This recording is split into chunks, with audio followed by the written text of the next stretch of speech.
विराम चिन्ह। अगले बार जो है ना हम नहीं पढ़ाए थे है ना विराम चिन्ह, उस पर ध्यान नहीं दिए थे क्योंकि कितना बार से विराम चिन्ह को पूछा नहीं गया था। लेकिन इस बार हम देखे कि 12वीं में भी चिन्ह पूछा है और 12वीं में मेरे ख्याल से ना विस्मयादि बोधक चिन्ह के बारे में पूछा था। ऐसे करके चिन्ह दे दिया, ऐसे करके कहता है बताइए ये कौन सा चिन्ह है ना। तो मेरे ख्याल से आपको ये आना चाहिए। देखो यहाँ पर ऐसा रहा ना तो इसको हम कहेंगे अल्प विराम। क्या कहेंगे? अल्प विराम। ध्यान रखिए ऐसा रहा कॉमा की तरफ। अगर कहीं वो बुनका रहा ऐसे करके वो कॉमा रहा तो इसको हम कहेंगे क्या? अर्धविराम। क्या कहेंगे? अर्धविराम। इसके बाद है जैसे कि दू को बुनका रहा ऐसे करके इसको हम कहेंगे उपविराम। क्या कहेंगे? अगर मान लीजिए ऐसे करके वो सीधा डंडा रहा इसको हम कहेंगे पूर्ण विराम। क्या कहेंगे? और ये बंसी की तरह ऐसे रहा, ये तो खूब अपने आप में लग रहा है कि भाई ये प्रश्न सूचक चिन्ह है। कौन सा चिन्ह है? इसके बाद एक डंडा और नीचे में वो बुनका रहा तो क्या कहेंगे? इसको हम कहेंगे विस्मयादि बोधक। देख लो।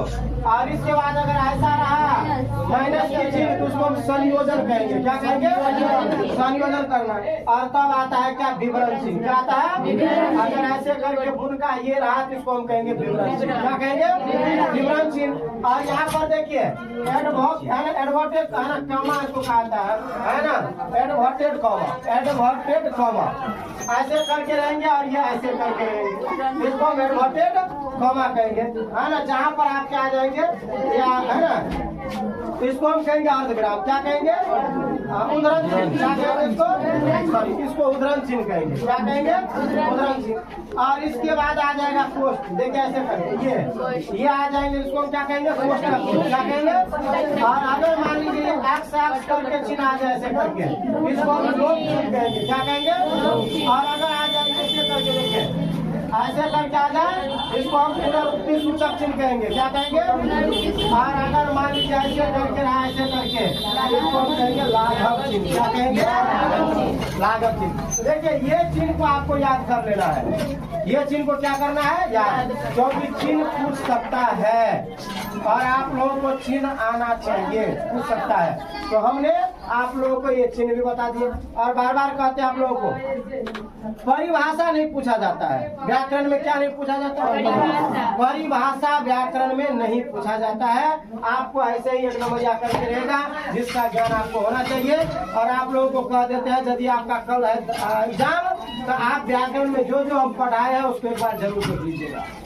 इन सबको देख लीजिएगा, चिन्ह याद रहना चाहिए। अगर कहीं कल आपको उस समय में इसमें से कोई चीज पूछे तो आप पछताने की काम नहीं करिएगा कि वो हम अगर याद कर लिए हुए रहते, नहीं, आप करिए लीजिए क्योंकि 12वीं में पूछा था तो आप में भी पूछ सकता है। अब इसके बाद हम जाते हैं क्या, तो देखिए शब्द के भेद। किसके भेद? शब्द के भेद। आज हम आप लोगों को एक चैप्टर खत्म कर देंगे, इसके बाद इसको इंड करेंगे। तो देखिए शब्द के भेद। किसके भेद? शब्द के भेद। यहाँ पर हम लिख लेते हैं शब्द पर। शब्द आप समझिए, शब्द कोई चीज का होता है अपना अपना, ठीक है। कौन है नाम? शब्दों के भेद। देखो ध्यान से सब, यहाँ कहा जा रहा है कि शब्दों के भेद। बोल रहा है क्या? शब्दों के भेद। शब्द के अर्थ के दृष्टि से शब्द के दो भेद है, समझ लीजिए तुरंत। अर्थ के दृष्टि से, किसके दृष्टि से? अर्थ के दृष्टि से शब्द के कितने भेद? दो भेद है। एक को कहेंगे सार्थक। क्या कहेंगे? सार्थक और ध्यान रखिए, सार्थक और निरार्थक। अब सीधी सी बात समझ लो, सार्थक किसे कहते हैं? जिस शब्द का अर्थ हो, जिस शब्द का अर्थ हो उसे हम सार्थक कहेंगे। जैसे राम, राम का अर्थ है कि नहीं? जैसे मोहन, मोहन का अर्थ है कि नहीं? जैसे कलम, कलम का अर्थ है कि नहीं? जैसे किताब, किताब का अर्थ है कि नहीं? है ना जी? जिसका नाम, जिसका अर्थ हो उसे हम क्या कहेंगे? सार्थक। और जिसका अर्थ न हो उसे क्या कहेंगे? निरार्थक। जैसे यहाँ पर देखो हम लिख दिए चे चे चे चे, क्या चे चे का कोई अर्थ है? कोई अर्थ है? जैसे मान लीजिए हम लिख दिए कुल्ला, कहेंगे है ना कुल्ला लड़ा, मान लीजिए इसका कोई अर्थ है? जिसका कोई अर्थ नहीं। किताब है हम लिख दिए क्या बताकी, क्या नाम हुआ? बताकी, कोई नाम हुआ इसका? कोई अर्थ हुआ? तो सीधी सी बात है, जिसका अर्थ न हो निरार्थक और जिसका अर्थ हो सार्थक। पूछा जाए शब्द के कितने भेद? एक सार्थक एक निरार्थक, वो हो गया। अब उत्पत्तियां रचना के दृष्टि से, उत्पत्तियां कहेगा उत्पत्तियां रचना के दृष्टि से शब्द के कितने भेद? 3 हो गए। ध्यान से समझो, ये पूछा जाता है, ध्यान समझो। उत्पत्ति और रचना के दृष्टि से शब्द कितने प्रकार के हैं? यहाँ होगा 3 प्रकार के। पहला का नाम बोलो। पहला हो जाएगा आपका रूढ़, क्या होंगे? दूसरा क्या होगा? यौगिक। तीसरा क्या होगा? योग है ना, रूढ़। देखो योग रूढ़, ध्यान दो। एक हो गया रूढ़, दूसरा हो गया यौगिक, तीसरा हो गया योग।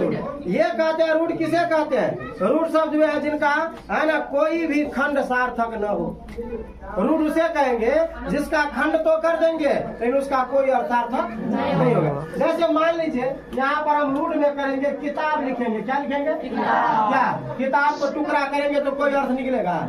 किताब को टुकड़ा करने कोई अर्थ निकलेगा? मान लीजिए हम की प्लस तार लिख दिए, क्या अर्थ निकला इसका? मतलब कोई अर्थ निकला नहीं। तो इसका मतलब ये कौन सा शब्द है? रूढ़ शब्द। कौन सा शब्द है? आज से याद रखो, रूढ़ शब्द उसे कहते हैं जिसके टुकड़ा करने पर कोई अर्थ नहीं निकलता, उसे हम क्या कहेंगे? है ना। तो समझ गया रूढ़ शब्द। जैसे हम पेन को लिखेंगे, पे कारण पेन, पेन को अलग अलग कर देंगे, कोई अर्थ निकलेगा? नहीं निकलेगा। तो इसका मतलब क्या है? रूढ़ शब्द क्या हो गया? अब आ गया आपको यौगिक। क्या हो गया? कहते हैं यौगिक शब्द उसे कहते हैं जिसके खंड करने पर अर्थ निकलता है। यौगिक शब्द उसे कहते हैं जिसके खंड करने पर खंडित है ना खंडित रूप का अर्थ निकलता है। जैसे हम यहाँ पर लिखेंगे गारीवान, क्या लिखेंगे?